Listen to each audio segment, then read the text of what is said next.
Hey everybody, welcome back to Author Eke. Today we have Dave Buzan, who has written a very interesting book. It's a historical thriller, and it's won a lot of awards, got a lot of praise. So I wanted to have him on and talk about it because I just finished my historical fiction. So it'd be interesting to kind of see the dichotomy here. But I went out and checked it out. The cover's amazing, by the way. Thank you. Absolutely beautiful. So, go ahead, Dave, tell us everybody about yourself, the author Eke crowd, and we'll go from there. All right. Well, thanks for having me on. It's very nice to meet you. And that's exciting about your own book. I want to hear about that. Excellent. Um, let's see. In the Lair of Legends is my debut novel. It was published by Black Rose Writing in August of 2023. So it's been out about 8 months now. It was a long journey to get there. It took me about 17 months to write the first draft. Okay. And I had started out in high school doing short stories. So I had my first story published when I was a junior, and then moved on to some magazine and other articles. Well, And that's amazing. In high school? yeah, I was a junior. It's when I first started submitting short stories. So I had it published at that time. Of course, that was 1989. So, just a few years ago, right? I don't even think I could read when I was a junior in high school. Yeah, I'm actually in the Army as a junior in high school. I didn't last till senior. So, all that's right. nice. So, tell us about the book. I mean, I found it interesting because you go into a Native American who's actually a soldier fighting for the United States, I guess, right? The cavalry or whatever. Yeah, he's a Union soldier. Yeah. So about a few years ago, I was reading an article in the Oregonian newspaper, and it was about the Nez Perce reclaiming their land after 200 years. It was a great article, Mm-hmm. but there was a throwaway line in there, and it said Nez Perce had a large number of their tribal members that actually served in the Civil War. I guess there was 250,000 Native Americans that served, and I didn't realize that.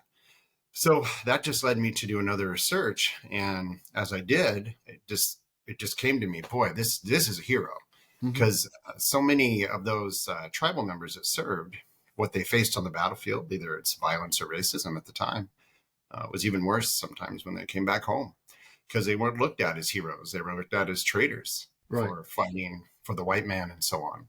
Mm-hmm. And so the dichotomy of this individual that started to form in my head was somebody that has a duty towards a country of a uniform he's wearing, and also towards the tribe and the family members that he's representing. So that's where the story came about.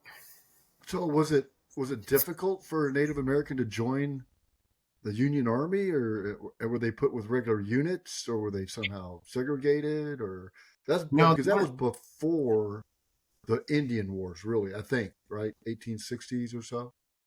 yeah, I mean the Indian Wars started, about a decade after that. Yeah. A lot of them were just Army Indian scouts at the time.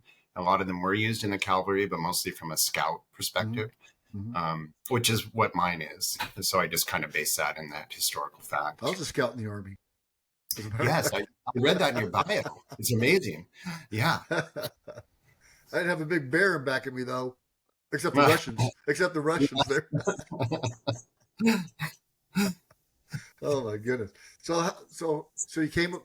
That's interesting. You said by just a throwaway line in an article, you wrote a book, and I think that happens more often than people think. About Yeah. just a nugget, and then that Yeah. nugget becomes a book.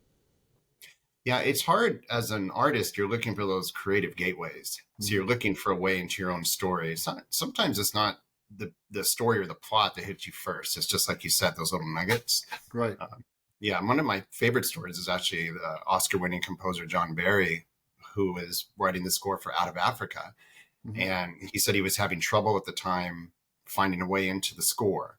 So by the second time he watched it, at the beginning, there was a scene of Meryl Streep kind of looking pensively out the train window. And it was her look that brought his music to his mind. Okay, this is my gateway into this whole movie. So the whole score was based on that look. And that's kind of what I did with my own book there. My debut is that just that one little line, that one little thought was just the genesis for everything. Huh, that's amazing. I heard on the radio today, I think I'm right, that I Should Have Been a Cowboy by, I think, George Strait was written while they were somewhere, and one of the stagehands or somebody, one of the people in the band, couldn't, pick up any women or whatever because he wasn't dressed like a cowboy, and he was in the bathroom. Said, "Oh, I should have been a cowboy." Oh, that's awesome. I think that's right. If not, I'm sorry, George Strait, Yeah. but that'd be pretty cool if it was. That's a good story. Yeah. So it's amazing what you can, what you just see or hear, and just, oh, you know what, I can make something out of that. Whether it's a painting or writing or a song, but people with creative imagination, creative ability can pretty much do anything when they put their mind to it. Yeah, that's right. Yeah. Yeah, and as you know, writing your own historical thriller, so much of it comes from the research. So the more research you do, it's like foundational. And a lot of the creative ideas, a lot of the fictional ideas come from the nonfiction. It's you just kind of build upon what's reality. You can't even make it up as well as really happen. You could. It'd be impossible. People wouldn't believe you. No, I know. Yeah. It's I find it that since I've only been writing about 2 years, and I've found that by writing I have become more educated. Okay. Because you have to read to write. Yes. You have to have something in there that's plausible or real or near real or historical or something. So I found that I'd be So now I'm just a life of a party. I'm gonna go in there and talk about stuff that people don't care about. It's interesting when you read a lot of stuff. Stephen King has that famous line where he says, "If you want to be a writer, you have to be a reader. And if you don't have time to read, you don't have time to write." Yeah, and you got to get out of writing. So I read a lot of Robert Ludlum and Clive Cussler, and I think the first book that I ever read that I remember was The World According to Garp. That's John Irving. Yeah, that was a big book. And so I read a lot of those, and Army stuff, and a lot of personal experiences, military type. People that got how can they even do this? It's impossible that someone actually did this or survived or whatever. Wow. But now, doing the World War I historical fiction or these other books, I got to read stuff that I normally wouldn't read. And then I become engrossed in it. And there's things that I didn't know that, that I put in the book that I hope other people probably didn't know either. Sure. So I think that's the good part. So when you write, do you like, sit down or say, okay, I want to read a little bit, then now I need to write a little bit, or what's your kind of your flow from a writing perspective, creativity perspective? Well, in this book, I did about 3 months of research before I wrote a sentence. There was just a lot to go through, a lot of history I didn't know. Because you better be right, because of people. Yeah. It's funny you say that. I was at a book signing recently, and a guy walked up to me, and he turned out to be a professor of history at the University of Washington. And he said, "Oh, I'm just going to ask you two questions about this particular topic, and how you answer it is whether I'll buy it." And lucky I answered them both correctly. Just said buy two. I answered 2 questions right. Yeah. So that was I was glad there was nothing more, to be honest. But people are certainly testing you on that. The trick is to make it entertaining along with factual. So I'm not trying to write a biography. I'm not trying to write about the Native American experience, just a Native American experience. And my bad guy really is a man-eating Sasquatch, right? So I'm able to kind of add some of that monster and fun element into the historical context as well. But so I started out with research first, about 3 months before I started writing. And, I have a full-time job, so kind of writing around that, get up early in the morning, go to the gym, get a couple hours in before your shift or so on. So that's just, 1 sentence at a time is basically how it got done. So do you set a goal for a day, or just say, I'm going to write till either the thought is complete or the chapter, or I've done X amount of words, or you just say until I only got a certain amount of time, I'm going to get what I can down? Yeah, that's all it is. There's some days where it's 20 minutes and some days I can devote 8 hours. Right. Yeah. It's just how many readable pages a week can you do?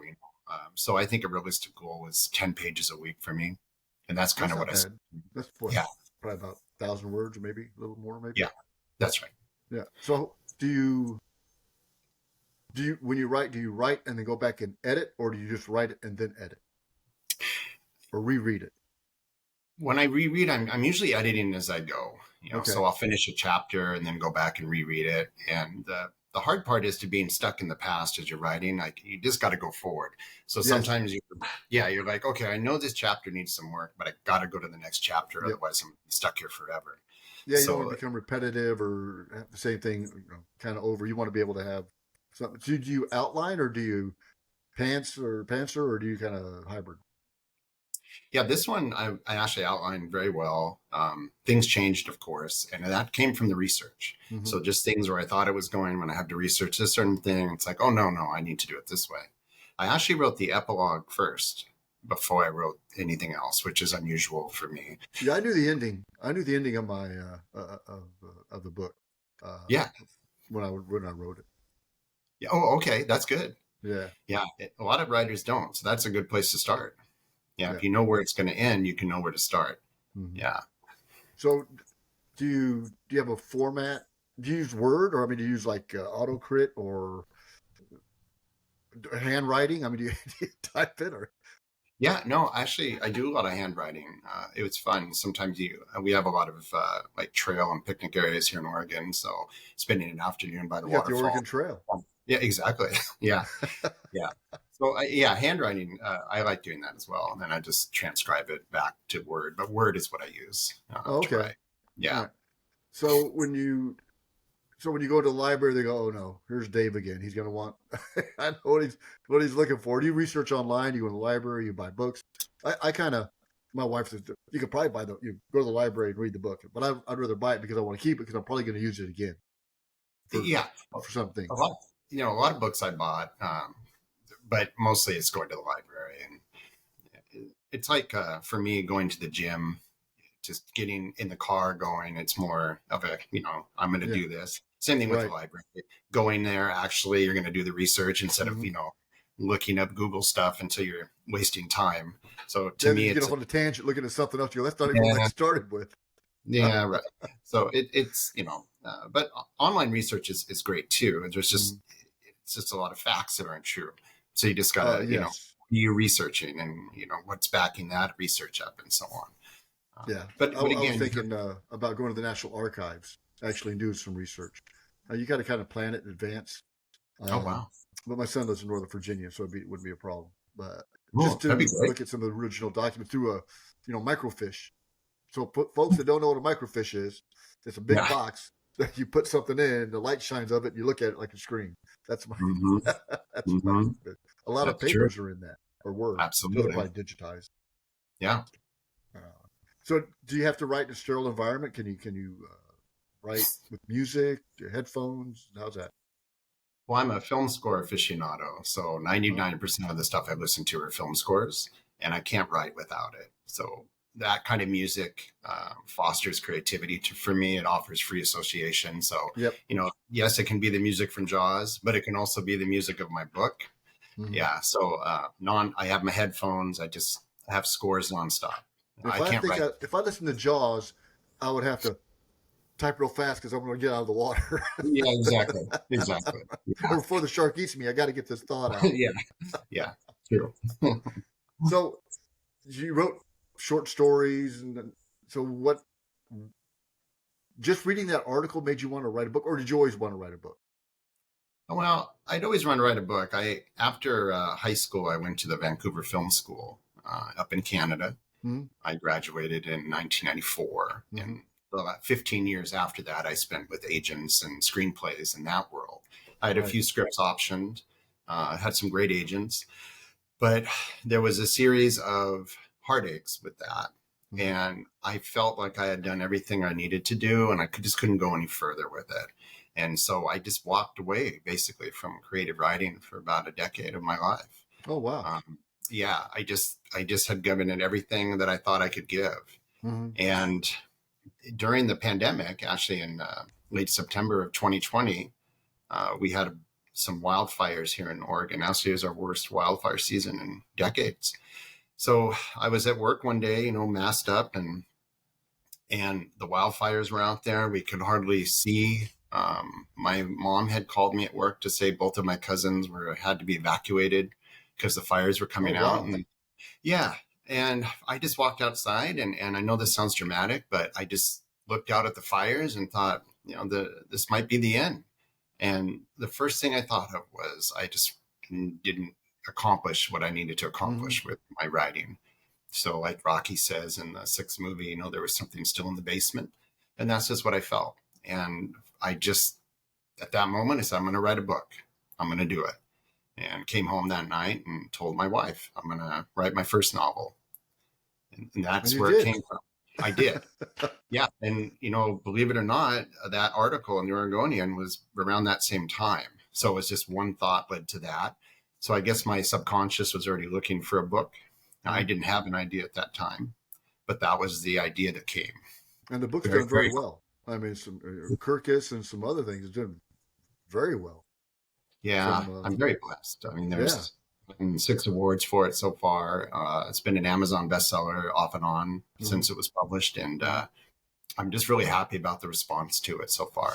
So, do you have anything else that you're working on? Is it a series or is it just a standalone? Or have It you was thought about that yet? it was a standalone. Jalon Winterhawk's story is pretty much done by the end of the book, Hmm. but my publisher wants a sequel. So a sequel comes out April 17, 2025. I'm currently working on it now. Oh, excellent. Yeah, it takes place 30 years after this adventure, and Hmm. it involves Chief Winterhawk's daughter. So she's taking on the adventure. Yeah, I Uh, think it's kind of hard to write a series of like historical fiction or something because it's a story about that time frame or that person or that event, and unless you want to like like you did, you spun something else off it, right? You spun yeah, a family member off it yeah. that can now look back at some of the things that her father did, I guess, and kind of have some experiences of her own. Well, in the first book, the subtext was about duty. So his duty as a soldier and his duty as a Nez Perce, Mm-hmm. but his duty as a father is really what it's about. So he spends a whole book trying to get back to his daughter, and in the sequel, it's the daughter now that's kind of taking that on. Mm-hmm. So her subtext is honor. What does honor mean? In fact, her first line in the sequel is "I've buried more honor than you'll ever know." Mm-hmm. And that's just kind of her character. Right. Um, but in the early 1902, President Roosevelt passed a irrigation basically law that in Eastern Oregon, where the Army Corps of Engineers was sent in to build dams and kind of divert rivers Mm-hmm. so they could irrigate the farming. And the Nez Perce and some other tribes were relocated again during that time. And they used Army Indian scouts to help find those river spots and help build the dams. And so that's her story. So she Mm-hmm. is one of those scouts. So she's kind of doing what her father did, but in a different way. Uh-huh. And so I'm using that again, that historical backdrop of what really happened to the Nez Perce in that year to as a background for her story. Yeah. It's Teddy Roosevelt, folks, not FDR. Right. If I said that wrong, I'm sorry. like, like Roosevelt. Yeah, Teddy. Yeah. Yeah. Yeah. Yeah. That's amazing. So again, she's helping the white man. She is, yeah, Yeah. and actually, the villain in the piece, the human baddie, I should say, is her estranged uncle, who's was ostracized by the Nez Perce by Chief Joseph. There was quite a few during that time. Mm-hmm. They didn't like Chief Joseph's politics in terms of trying to make peace and make good.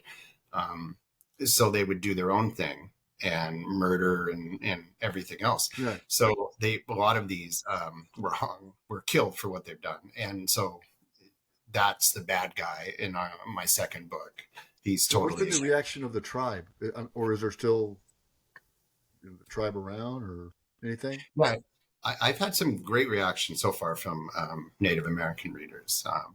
My only negative one so far, the person really liked the story, but he said that the Native American culture has the worst history of slavery than the white people do, and I didn't mention that in the book. But what he didn't know is I'm actually talking about on the sequel. But Ah, again, I go back to I can't address everything. I'm no, just you addressing never one. can. Yeah. So that otherwise, it's been just terrific. Huh. And in my own life, in 2017, I was inducted into the Chamala Indian tribe as an honorary member. So Well, that's I amazing. yeah, I have a great history and community with them, and they're great people. Yeah, that's amazing. That's pretty cool that they, based on your book or just based on what you've been doing with them from a personal perspective or professional. Yeah, just in person. Yeah, this was back in 2017. So my name in that culture is White Elk. Oh wow, that's pretty cool. They gave you a name and everything. They did, yeah. They just said I'm a rare among my people for Right. how I Yeah. treat their people. Yeah. So yeah, it's very wonderful. But I Hmm. certainly keep all that in mind when I'm creating these stories. So is there going to be like a 3 book series, a 4 book, or just a 2 book, or are they on your hook for something else? Yeah, I mean my idea is to make this a second one and then move on. But Right. I have had quite a few readers that reached out saying I hope there's a third one and a fourth one. So it's hard when you're in the middle of writing a book. Sometimes you feel like you'll never finish or so Hmm. on, and that's kind of where I'm at now. Hmm. I just want to finish the second one and then I'll Yeah. think about the. Yeah.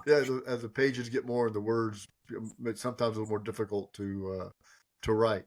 Uh, I find that too. When I was writing my third book in the Team Texarkana series, like I said, I was 50,000 words into it and stopped and wrote one of four, Oh wow.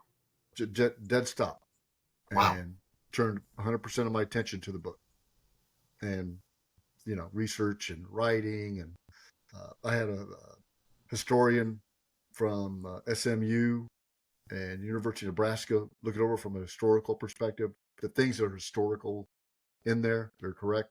Had them look it over, make sure. Because I was talking to another author, Ranson, last name, and if you said there's 45 rivets in a Spitfire and there's 50, somebody's gonna say you're wrong. There were Yeah. 40, there's 50. There are Yeah. people like that. So yeah, so I had it from a historical perspective. Yeah, I just stopped dead in the tracks. I had an idea. Son gave me a great premise for some of the book, and I just started writing it. Wow. That's amazing. Yeah. So whether I go back to the the book, I haven't decided yet, or what I'm going to do. I think I want to write another historical fiction thriller off some events that I read about when I was doing research for this book. Isn't that something? Yeah, and that's crazy. Yeah. It's just wow, I Yeah. didn't know that. You know, Yeah. so Totally. now I have to read about it. So Yeah. and I and then everything, just nuances that that when you read or research, uh, that you just it's not necessarily put in a book, but it's something that's in your mind that's kind of interesting. That That's right. sometimes conversation will come up, and you'll say something. Well, I didn't know that. So that's Hmm. pretty cool. Or people ask you Absolutely. questions about stuff. So do you how do you get your book out? Other than I know publisher probably helps you a little bit. So do you have your own marketing plan? I look at a book as a business. Each book is a business, and I have to have a business plan associated with that book. Now the first two was terrible business plan. This one is a lot better because I'm controlling it more myself. I self-published this one, um, so more of a controlled aspect of it. No, that's good. Being my first effort, I just feel like everything's new and I'm trying different things. Yes. So yeah, I had a book trailer made, which was really helpful. Hmm. That really helped, especially the genre of my book is so cinematic and Right. it's a multi-genre book. So it's historical fiction, it's horror, it's action adventure, it's Hmm. western, and the book trailer helped clarify those at least visually. So that Hmm. was really good for me.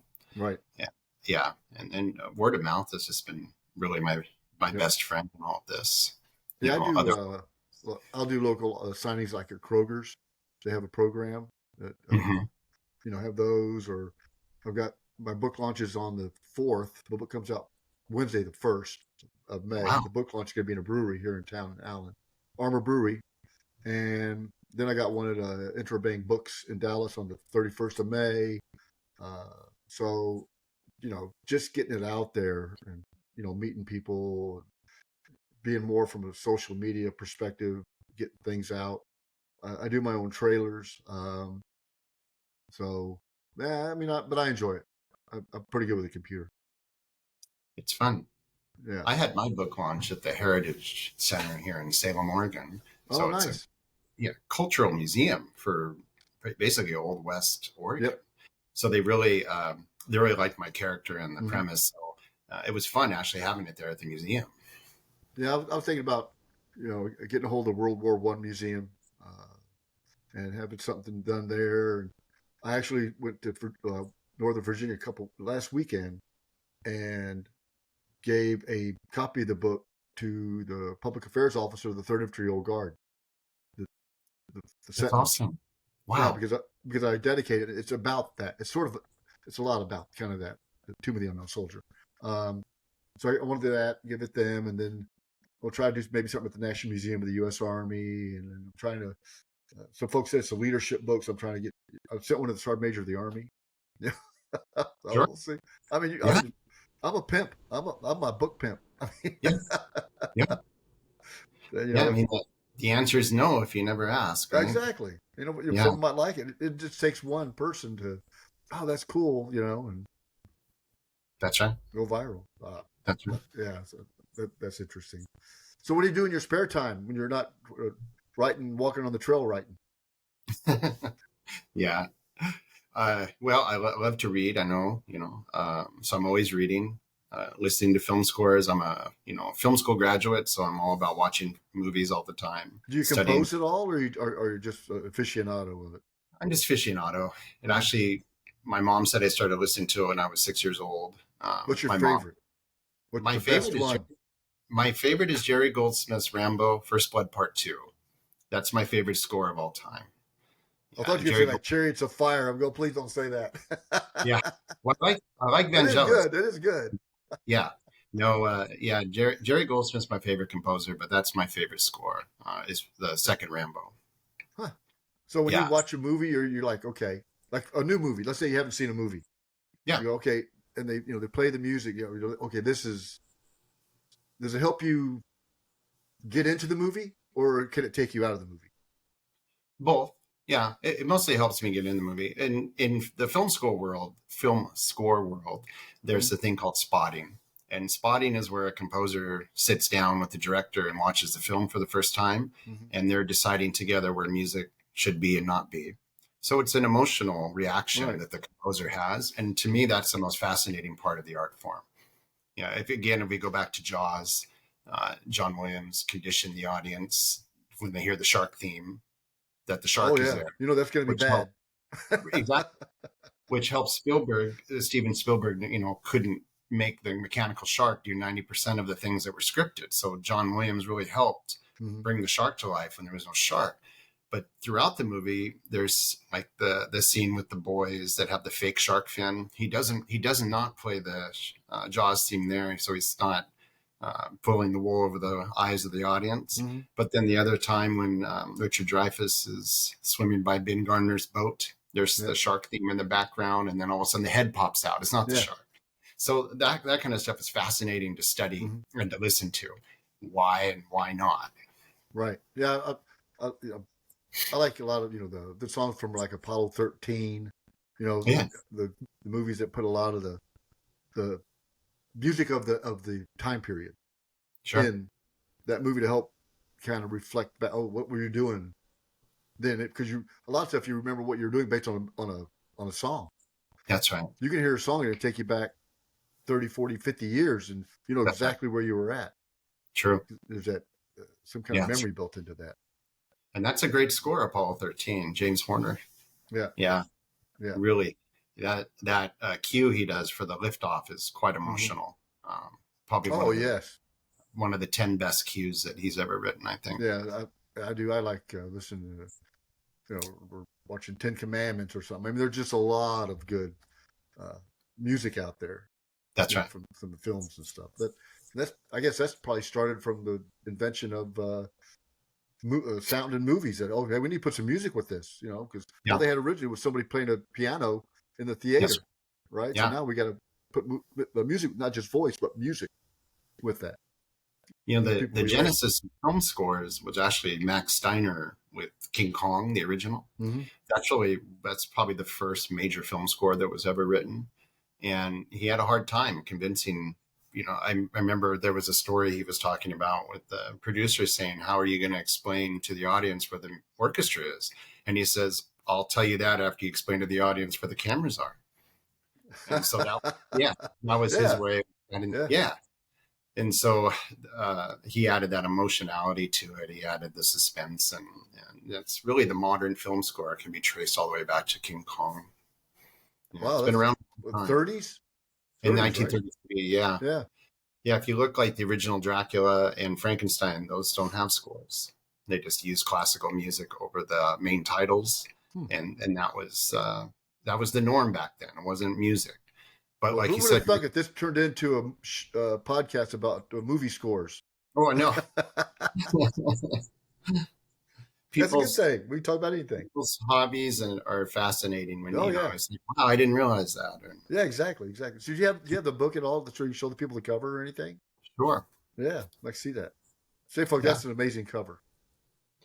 yeah. David King, he's the cover artist for Black Rose Writing. He actually did that. It wasn't our first attempt at it. Oh, it never His is. ideas and my ideas were considerably different. Yes, Um, but I was really glad that I put my foot down in terms of no, this is what I really need to see, and he did a great job. Great job. excellent, excellent, Yeah. excellent. So where can everybody get a hold of you, Dave? Where can they get your books? Where can they reach out to you? And I know we linked in on Twitter or X or Yeah. whatever you want to call it these days.